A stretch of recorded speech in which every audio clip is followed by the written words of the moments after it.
right. So, Mr. Dan, how are you doing tonight? I am well tonight, sir. Thank you for inviting me. Yeah, thanks for coming on. I know that it's getting a little bit late here, but I hope that our membership sees the benefit and the relationship that we have with One Wisconsin. You guys have done a tremendous job with our members so far, and I think it's just appropriate that you have an opportunity to talk a little bit about what you guys can do. Well, obviously, I'm here to do that, so thanks for the opportunity. All right, so to our members that have stuck around here, what we are going to do is we'll just have a little chat with Dan. I got some questions we'll ask Dan, and if anybody has any they would like to tack on, please feel free to do so. All right, so Dan, what can you tell us about One Wisconsin tonight? Let's see. In the interest of keeping things brief, to this date, so One Wisconsin is only a 2-year-old firm, but it's made up of key individuals that have been in the business for a couple of decades now and change. But right now we sit at 5 locations. Our largest location here in the state is in Appleton. Our location in Green Bay is actually inside Schneider Community Credit Union, one of the co-op branches that I think you were alluding to just a minute or two ago. Our furthest west location is in Hudson, because if you go any further west, you're in Minnesota. We've got a location in Plymouth, and then of course the Mishicot branch location. We are in a really nice little office that used to be the ATM room. It's cozy. Cozy. It's wonderful. It's great. It gives us an opportunity to meet with members and kind of be off the beaten path. We are in rapid growth mode. The One Wisconsin growth plan says that by the end of 2025, we want to be at 125 advisors across the state of Wisconsin and the Upper Peninsula of Michigan. We're at 15 now. So we're busy, and I think we got a good story to tell. Yeah, I agree. I think I would also throw out then to you that we are, so One Wisconsin is an independent general agency of One America. So One America is headquartered in Indianapolis. It is a mutual company. I'm going to talk about that in a minute, I think, and explain why I think that's important to the membership. I know it's important to me. But that means that the depth and the breadth of products and services that we offer to the Shoreline members, I think is second to none. Yeah, well, that's a perfect segue. I mean, obviously there's a lot of congruence both in how you're structured and your goals, but why did you specifically choose to participate with and partner with Shoreline Credit Union? Yeah, so in general, I am a huge credit union fan. I am biased to the cooperative model, to a model where I think when I say this about One Wisconsin, I think I could say the same thing about Shoreline, and that is when you do your annual report, as you just did, you are not beholden to Wall Street. When you talk about the credit union making profits, I'm pretty sure everybody on the call understands that those profits get returned right back to the membership, whether that be in the form of enhanced deposit rates, reduced loan rates, or whatever. Right? It's a cooperative model. In our world, we call that a mutual model. It's the same darn thing. So when our model makes money, that money isn't distributed as dividends to stockholders across the country that we've never met. When our partner company makes money, those dollars go right back to the people that trusted One America in the very first place. So I hope my statement made sense to you, that the credit union model simply makes a ton of sense to me for that reason, and it also has some significance to me because in the world that we work in, so we work with people, with individual families. We work with them across a multi-decade timeline, right? We don't establish relationships that last 60 days or 6 years. We work with members who have relationships across 30 and 40 and 50 and sometimes 100 years. So a publicly held company has a requirement by the SEC to report results every 90 days, right? Quarterly results. It's a big thing in the publicly held world. When we make decisions, we're making decisions across a century-long timeline because we've made commitments, whether they be investments or insurance or other planning tools that we've used. We've made commitments to families that could potentially last 100 years. that long-term relationship commitment is what I'm trying to get at. That's a parallel between what I see in the Shoreline relationship with its members and with the OneWisconsin relationship with our members. Yeah, absolutely. And maybe you can go into a little bit more detail how specifically you work with our members. I mean, we chose you because we know you're going to take care of them. We know that structurally you makes perfect sense, but how specifically would you work with our members right now? Yeah, so right now I'd like to think that we are in the transition phase and gearing up. In fact, we were on a really healthy clip, and then, as everybody says, and then COVID. Right, but we have posted our hours at the Mishcot branch, Monday, Wednesday, Fridays, the same hours that the credit union is open. We are there. So 3 out of our 15 advisors kind of work a rotating schedule. Membership can meet with any advisor at any time. Doesn't matter which one they meet with. If they find one they like and want to stick with him or her, that's fine too. So those are the 3 days that we are guaranteed to be there. We will work Tuesdays and Thursdays, virtually any day by appointment. So anytime a member has a question, has an issue that we might be able to help with, we're more than happy to schedule an appointment. Our intent is to be growing so that we have at least one full-time advisor inside every Shoreline branch. And I know that right now there are only 2. But we're looking to grow, and I mentioned our fanciness for the credit union. Our hope is that maybe we can wind up growing together. So our ability to help more members is kind of related to our ability to attract advisors.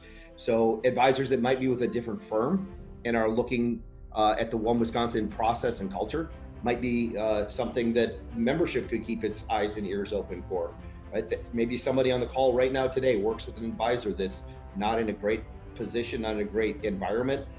Maybe we should be talking to that individual.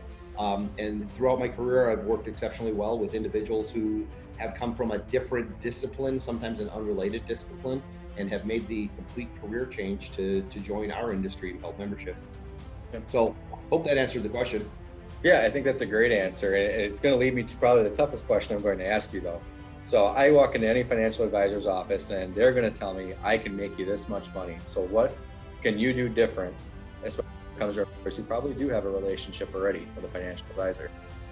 Yeah, absolutely. So the first thing I would tell you is that our focus is on the big picture, meaning rather than being a specialist in investments or a specialist in insurance, right? Those are just products. Those are tools that are used to perform a job.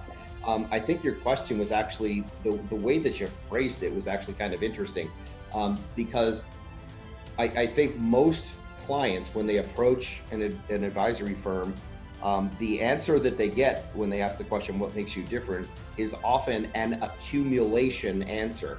In other words, what you just told me is, how can I make you more money? That's how do I accumulate wealth? We actually think that there are 4 phases to a well-structured and well-executed financial plan. And the first of those 4 phases is actually distribution. So in other words, we believe that in solving a financial plan's problem, we have to first answer the question, how much income does an individual need in retirement? Not how much assets do you need. The only purpose of assets in retirement is to generate income. So let's solve the income need. And what that does is it leads us to a completely different set of questions. The 4 phases that I mentioned in a financial planning process is, when we sit down with our clients, we first focus on distribution. How much income are we going to need in retirement? Because if I don't know that answer, I'm unable to focus on the second phase, which is, well, how much wealth do I need to accumulate in order to generate that much income in retirement? Does that statement make sense to you, Nathan? Yes. Yeah. So if we can then, if you follow the sequence, if we build with a client, if we build their distribution plan and then build their accumulation plan, the third phase is we have to take a step back, scratch our heads and say, what are the things that could potentially go wrong, and what do we do about that? We call those derailers. So we focus then on derailers, and then the final phase is everything that we talk about has to be positioned within the context of tax efficiency. The 2 biggest drags on any financial plan are fees and expenses, that's one category, and taxes is the other. Well, if we can legally, morally, and ethically reduce your tax liability over your lifespan, that means more money for you and your family and the things that you care about. So I think that the process that we take with our members is significantly different than most other firms. Yeah. So, I mean, no hotter topic right now than the derailers. I mean, if I'm following correctly, derailers should be a hot topic today. Yeah, for sure. To do to take care of derailers, given everything that goes on over the course of somebody's life. Yeah. So it's kind of interesting. Let me give you a really high level example. And I don't know, maybe this idea even applies to somebody on tonight's call. But not that long ago, we were working with a widow who was in her early 60s. I'll say she was 62. All of these numbers, here's my disclaimer, all these numbers are off the top of my head as I recall the case. But she was around 62 years old, and she had an IRA with $125,000 in it, and it was just sitting there, and it didn't seem to have a purpose. And when I pushed her on the topic and I said, you had to have an idea of what that money was for. Like, what's it there? She said, well, it's there in case I ever get sick. Like, what do you mean by that? She said, well, if I ever need care, I've got $125,000 to pay for care. Now, my experience tells me that depending upon the level of care, whether it's care in a home or care in an assisted living or care in an acute setting, that cost can range anywhere from $4,000 to $12,000 a month. 125 grand doesn't last particularly long. And if you'll remember, this is an IRA we're talking about. So that money's never been taxed.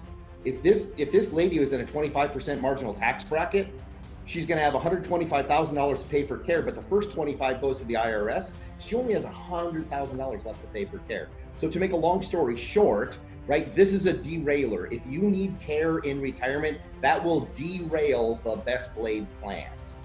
So what a strategy that we were able to use with this lady was we took the $125,000, we put it into what we call a care solution strategy, which gave her the following two benefits. In the event that she never experienced a need for care, her beneficiary, so her kids, were going to get $160,000 instead of the $125,000, which was taxable. And if she did need care, she was able to get an $8,000 per month benefit for infinity, for the rest of her life. So and then in doing all of that, we were also able to look at her retirement income and effectively double her retirement income. In a way that I can guarantee you that the February, March, April fiasco that we all went through, her retirement income wasn't disrupted one iota.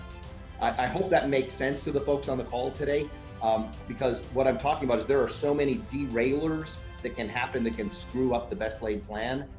We have to include addressing derailers as part of the plan. Yeah, I think that's an incredible answer, and obviously a very good story to tell, especially in this time that we have. Yeah. That you take a unique approach to every person that walks in through your door, so I don't want you to spoil all your secrets, but do you have any final comments that you would like to make about the partnership or what you can offer to our membership? Yeah, I am so excited about the partnership, and mostly it's because of the same, you and I have had this conversation several times, it's because of the same eagerness to help the membership that the credit union has and the One Wisconsin team has. We know that we have knowledge and resources. You mentioned that in your membership survey that educational opportunities was one of the highest demanded feedback items from the survey, right? We're excited to be able to offer some educational opportunities to the membership. I know the things that have already bubbled to the surface in terms of questions that we've received by way of the Shoreline staff are things like, how do we optimize Social Security income? I think we can provide resources on that. I mentioned the extended care topic. Optimizing retirement income, I think, is something that everybody of all ages, even the 20 and 30 and 40-year-olds within the membership, need to be thinking about that kind of stuff. And I think we've got some great educational opportunities. So partnering with an organization like Shoreline that has that educational mindset, it fits right into our wheelhouse. Yeah, I can appreciate that. Absolutely. I guess the final question is, make a sales pitch for yourself. How can we get in touch with you? I've got the website pulled up here, but from your mind. Yep, absolutely. So the easiest way to reach us is the email address that goes to the team that offices out of Mishicot is simply shoreline at onewisconsin.com. You're showing the website, showing how you can access it. I can tell you I could not be prouder and more confident than I am of the team that offices out of Mishicot. And then you can really just ask any of the frontline teller staff or any of the loan officers, hey, I heard something about, I've got a question about my IRA, I've got a question about alternatives to CDs, whatever the issue is. If it benefits the member, you talk to one of the Shoreline staff, you'll find your way our direction. Very good. Yeah, thank you very much, Dan. As you had mentioned, obviously our staff is always well versed on this. Go to our website. Once again, right above the Best of the Lakeshore is the financial planning, which was part of the Best of the Lakeshore Financial Planner Award that we had won. We have the phone number right here. Email, go ahead and click it. And then we've got our actual advisors right down below as well. So many different ways to get in touch with Dan and team. Dan, I really appreciate your time tonight. I think that was very informative information. I hope everybody got something out of it from us. So thank you very much.